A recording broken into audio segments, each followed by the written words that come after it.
இப்ப கௌதம் சிகாமணி எப்ப ஜெயிலுக்கு போவாரு நமக்கு தெரியாது. ஏன் இல்ல அண்ணாமலை சும்மா வந்தாரு மைக் கிடைச்சிருக்குன்னு ஏதோ பேசிட்டு போறாரு அப்படிலாம் இல்லைங்க. பொன்முடி அவர்கள் இதற்கு முன்பு 2006 11 வரை தமிழகத்திலே அமைச்சராக இருக்கும் பொழுது செம்மண்ணை கொடுக்கிறாங்க.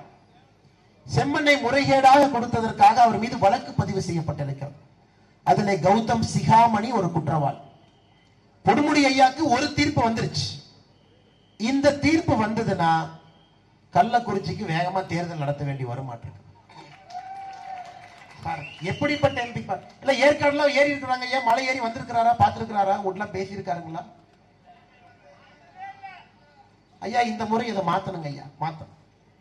சகோதரிகள் இருக்கிறீங்க, இந்த முறை கட்சியை பார்க்காதீங்க. நான் உங்கள்கிட்ட ஒரே ஒரு வேண்டுகோள் உங்களை காலத்தொட்டு கேட்டுக்கிறேன். கட்சியை பார்க்க போறது கிடையாது. மோடிங்கிற ஒரு மனிதனை மட்டும்தான் நம்ம பார்க்க போறோம்.